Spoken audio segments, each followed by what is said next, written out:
I thought we were going to be at TEDxYouth Lovedale. I want the youth to scream for me. That's better. Now that's some kind of energy we've got to trap in this room today, okay? Breaking barriers. Before I start, I want to tell you this is a Microlight, and the sheer design of this machine, I think they came into this world about 20, 25 years ago.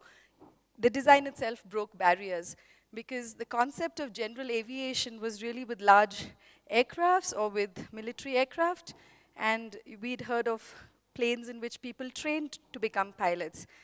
This design actually helped to break barriers in terms of making aviation very affordable. And though my discussion today and my talk to all of you today is really not about designs of microlights, I thought I'll let you know that something like this, which was conceptualized by some individuals in this globe, also broke barriers. I came in here yesterday, and ever since I've been in this space, I have felt an energy that is, of course, very youthful because I've been interacting with a lot of young adults since yesterday. And right in this space, I know that we have a lot of energy here which has been trapped, and I think this is an energy that is also filled with a lot of hope.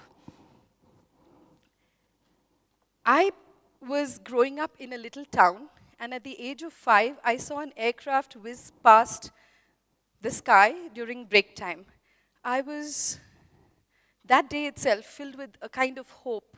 Hey, that's something I want to do. I want to fly. I thought that was flying. I wanted to fly. It took me 10 years to be able to sit in a cockpit as a trainee. I joined the National Cadet Corps. And my first sortie with an instructor on board in a glider, I was filled with hope that someday I am going to fly this plane as pilot in command. During the NCC, I got a lot of training. I even went on to win some medals. But my real solo came when I joined a flying school, again, to get a gliding license, which was not the trend then. But my first solo is something that is an unforgettable experience. If you ask most pilots what is that wow moment, it would be their first solo. After landing, after my first solo, I was already, filled with hope again. I was hoping that I'm going to be able to fly others as well. 3 years after that first solo, I had moved into this spectrum of microlights. You just saw the picture. And I was already beginning to take others up in the sky. And every time I landed, it was a wow feeling, passing on this wonderful, exciting feeling of getting airborne to others. I was already hoping that I don't want to limit myself to flying others. I want to teach flying. I want to pass on the art of flying to others, share this wonderful knowledge that I have. My story goes on. My life still goes on. But the one constant that I've had all along is hope. So of the many things I've done in my life, I worked with children for an entire decade very closely between the age groups of 8 to 16. And I was running aerosport camps. These were residential outbound programs where I got in children from schools across the country. And we were taking up children one at a time, introducing them to the medium of air and giving them a concept of air-mindedness, developing that, also taking them up parasailing. That decade had a huge impact on my life. I realized I was somebody who liked to be around this age group of 8 to 16, 5 to 16. I was loving it. I realized I was a natural with them as well. And I had started hoping, seeing so many schools, I was hoping that someday I could start a school of my own, a place of my own, and create an environment for children in which I believe they would thrive. And I don't think I'm very far away from that dream. I managed to set up a school. I started with very small steps, with 8 children a decade ago, a school that I called I Can. Today, a decade later, we have about 230 odd kids. And the best part of it is we're resonating this slogan, this attitude, I can. And we're believing that children can be put into a space where they believe that they're global citizens, that they're going to contribute to change, that they have hopes and aspirations, and they want to live their dreams as well. So it all sounds so wow, doesn't it? So if you've listened to what I've said till now in my wonderful introduction, then by the age of 42, it looks like, wow, this lady here has, hit a lot of highs. But luckily, you do a lot of ground studies as well, and someday you'll learn some lessons in meteorology. I think the world around us, we're already learning a lot of lessons in meteorology with weather patterns changing. So in meteorology, you learn, and it's backed by a lot of physics, that if you hit a high, you are going to hit a low as well. And when you hit, these air pockets of pressure systems coexist. There is a pressure, an area of high pressure, and absolutely next to it will be an area of low pressure. So it's not that I've only hit highs. Yes, I've also hit lows like everybody else. And maybe what I've done with my life so far qualifies me to probably stand here today and share a bit of my story with you in a limited time span of a few minutes. So I'm posing a challenge to everybody sitting here today, the youth, the young adults, the parents, a lot of speakers, that can you live life microlight?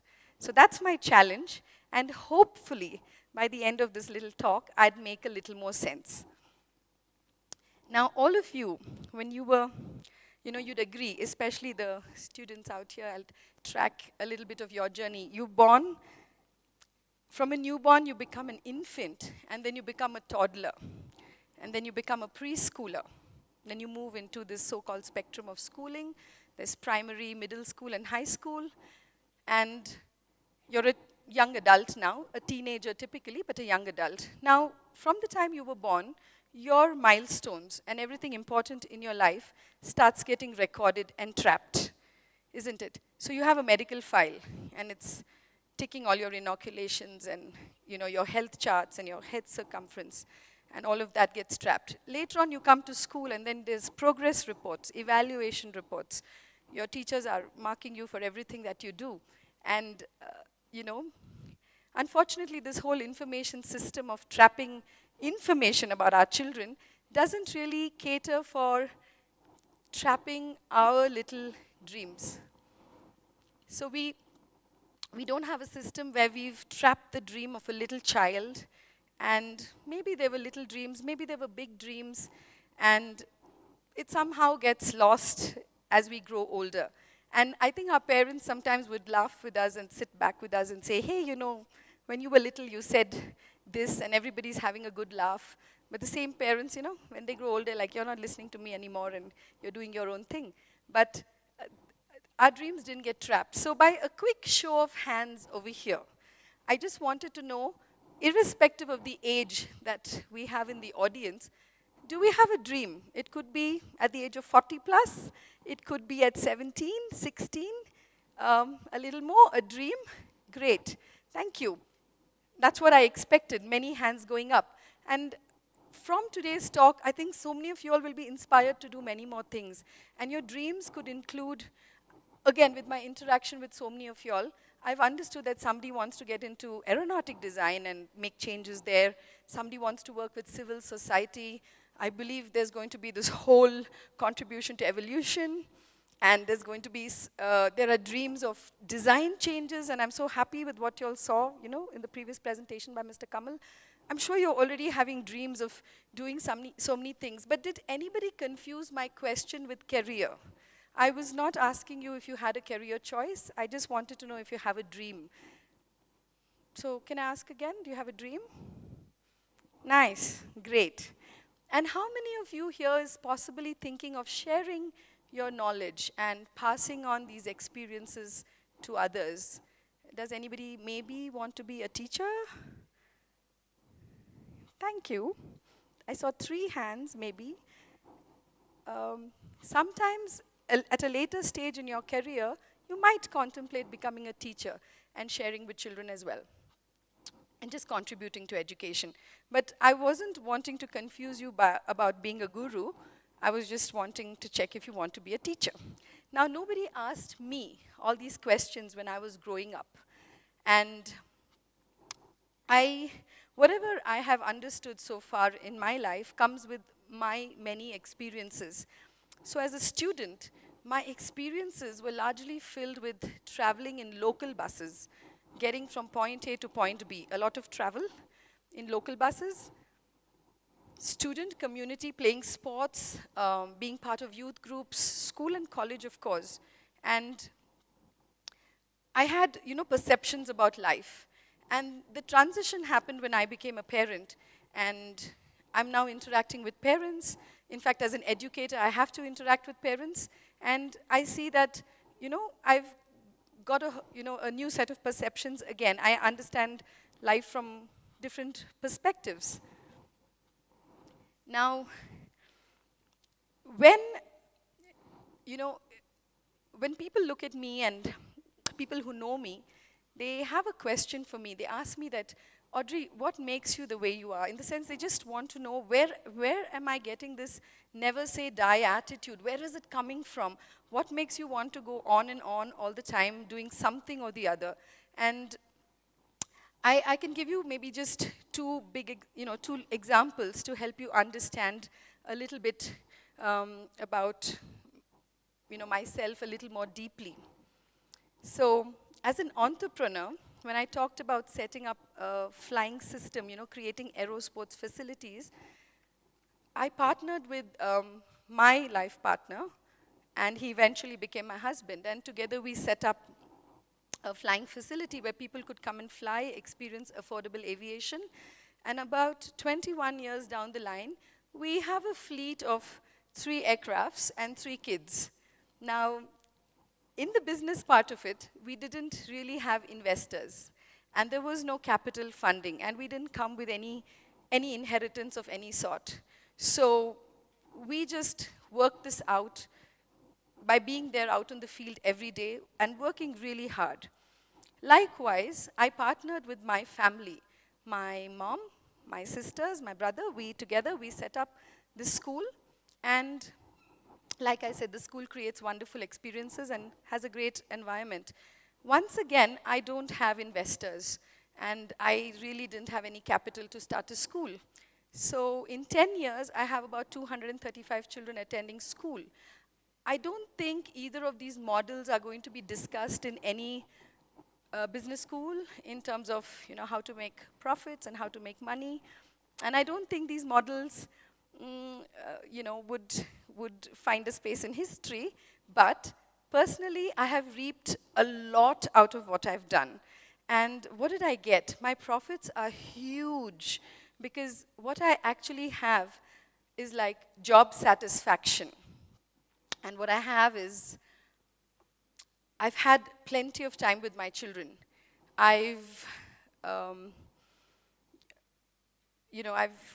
just enjoyed every little moment, even with family. I've enjoyed interacting with children, like I told you already. In the bargain of doing all this, even as a mother, flying little by little by little, I didn't realize that I was actually getting records to my credit. And I didn't do it for the records. I did it for the sheer love of flying. But I lost, like I said, when you hit a high, you're going to hit a low. And so I lost out on a lot of things as well. One of the things I really love to do is to travel a lot. But one of the things I wanted to do was to be this great planner. And I spaced out my children 5 years apart. So it's like the 5-year plan of the government. You have every 5 years there was a kid. And for the last 15 years, I'm just raising kids. So I missed out on travel time. Typically, at the age of 42, if you met a pilot, by now they would have piled in many thousands of hours. I haven't done that. I have thousands of landings because of the number of people I've flown. But I don't have thousands of hours of flying as yet.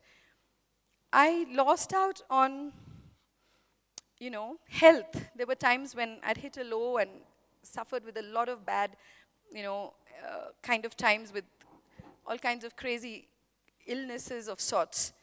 And very recently, I hit a very big low with a couple of things. My own fitness level, I was a very fit girl. I played a lot of sport, and I was known to be a very fit girl. But over time, doing what I was doing, I realized I wasn't caring for myself enough, and I had hit a low with last year in Ooty, in the summers, we were right here, and I was 15 kgs heavier than what you see me today. And while I was dealing with all of this, I also had to end my marriage. And so my marriage of 21 years came to an end. And simultaneously, this wow introduction that I got, that I was going to circumnavigate the earth on a motor glider. Listen carefully. A glider does not have an engine. So a motor glider was designed to put an engine into a glider. Now it's a really little tiny plane, and I was hoping, and I trained very hard over the last year to be able to attempt a circumnavigation around the earth, a one-of-its-kind record for a woman or a man from India to set. This was stalled for a variety of reasons. The project hasn't yet taken off. And so, my point is that it is natural that even for people like us who are achievers, we hit a lot of disappointments in this road and in this journey of our life. And when you hit a low, and when you are deeply disappointed, I mean, people may ask me, Audrey, how do you bounce back or something? But in that moment, my reactions are absolutely normal, like normal people. Of course, I go bonkers, and I have gone bonkers. And to define it in flying terms, I would like to say it's like being in an aircraft which has gone into a state of spin. So it's coming down, and it then starts spiraling towards the ground. And then you find that there is a huge emergency-like situation. You're literally succumbing to Mr. Newton because of the laws of gravity. You're getting pulled down at a very rapid speed. The weight is bringing you down. You know you're really literally going to crash and land with a big thud. And that's what is typically happening when you are not in the right state of mind.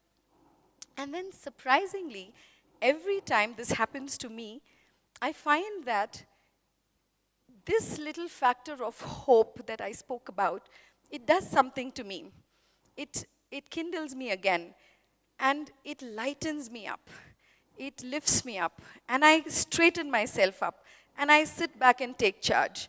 And so if my life was my craft, then I apply everything I learned in terms of an emergency reaction.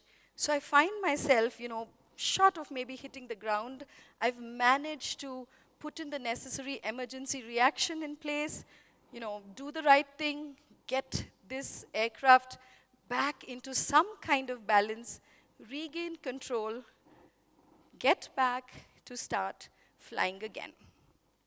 And then maybe attempt a landing which could be a little gentle. So most of us, it is natural, and it has to be true for all of us, we do face disappointments, isn't it? Yes?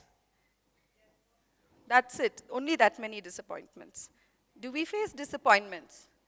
Yes, of course. Sometimes it's a simple no from your parents, which can be very frustrating. Sometimes it could be just not getting your favorite gadget, maybe when you wanted it. Sometimes it is not being appreciated by your teacher or your parent. Sometimes it could be just, somebody else is doing something more fancy than you. Somebody else is wearing, that latest brand that you so wanted. It could be anything that in your point in time makes you feel low and disappointed. It could be just something as simple as standing in front of a mirror, which wasn't supposed to be a very tedious task. But today, I believe the youth is faced with a lot of, maybe not only the youth, I believe even my age group of women and men today, sometimes we stand in front of the mirror and we're not happy about what we see. And we feel sometimes a bit ashamed of ourselves. So disappointments can come in from any sector and from any segment and in any situation. And the only thing that I can share from my life with you is that, you got to be able to think at that point in time of a moment in your life that can uplift you. And although I can't check if you're really going to do what I'm going to ask you to, if you closed your eyes for just a minute, would you be able to recount a very happy experience in your life? And if you can, then such kind of instances, if you can reach out to that moment of happiness and apply it to this moment of sadness in your life, you might be able to bounce back. You might be able to come back and shake yourself up and get back to trying all over again. And I want to just end my challenge to all of you today by giving you small little tips on how you could live life microlight. So, one of the first things I'd really advocate for is to experience lightness. Now, experiencing lightness can be two-way. First is you got to shed all the excessive weight and baggage. See, aircrafts are always designed by its all-up weight. That's the max it can take. If you put more than that, you're asking for trouble. So, drawing from that, I'd like to say shed all the extras out of your life. Shed it. It's difficult. It could be a painful relationship. It could be just physically, you need to feel lighter, like what I have luckily experienced in the last 1 year. It could be just shaking off your inhibitions. It could be something that is weighing you down very heavily. But you've got to experience this lightness to be able to take up the challenge that I offered you. The second one is to visualize this lightness. So visual drills are great to succeed in anything that you do. You've got to be able to close your eyes and visualize. So, if I had a 5 kg stone that I could throw from a 4-story building, which could be about, no, it has to be many more feet high. Maybe a 10, 15-story building. I'm talking about approximately 1,000 feet, so at least 10-story high building. I want to drop a 5 kg stone. And if I just release that stone, you know what the outcome would be. And from my previous slide, if you could imagine a whole bag of feathers of 5 kg being released from on top of the same height, 1,000 feet. My drill on visualization and my experience, my personal experience says, it helps to break down anything that is burdening you. Break it down into small, little, itsy bitsy pieces, make them feather light. And then the feathers will actually float around and flutter around and very gently come back and land down. Okay? So visualization is such an exciting drill for any kind of success that you're seeking. The other thing that would really help you, the third thing, is to minimize. Minimize, again, is twofold. On one hand, it's the physical. That means you got to try and reduce everything that you want to own and acquire and, stop cluttering your cupboards, your rooms, your spaces with things that you're not really in need of and you may not want much of. But while that's the physical side of it, an ex-student of Lawrence Lovedale, a dear friend, gifted me a book many years ago which said, "Awaken the giant within you." And my challenge is to say, awaken the child within you. Because each of you has an innate child within you. You have a child within you. And look at a child. A child is normally lighthearted, footloose, fancy-free, very energetic, and generally very happy. You'd be worried if a child wasn't like that. So to come back into the state of being a child is extremely helpful to feeling microlight. The last bit that I want to leave with you today, the mantra, is actually already on your stage here and part of your title. The capital 3-letter word there says you. So you have to be you. To experience, to be yourself is really tough. And I want to implore all of you here not to really try and be that superhero whose movies you don't get enough of, and don't try to be that rock star whose music you haven't got enough of. Don't even try to be that sportsman whom you so adore and because of whom you're playing that sport. Don't, of course, be one of your teachers. You can draw inspiration from all these people, but you have to find out who you really are. You have to be you. And if you are you, it really boils down to an I. And I am so light. It's so easy. Now that's a challenge, isn't it? To just be you. So I'll come back to showing you a picture of the same microlight. By virtue of design, you are designed to be an individual. You're also designed to be successful. You are innately designed to not be limited by anything. You're also designed to be part of communities. And I think if you can just be you, you could live life microlight. Thank you.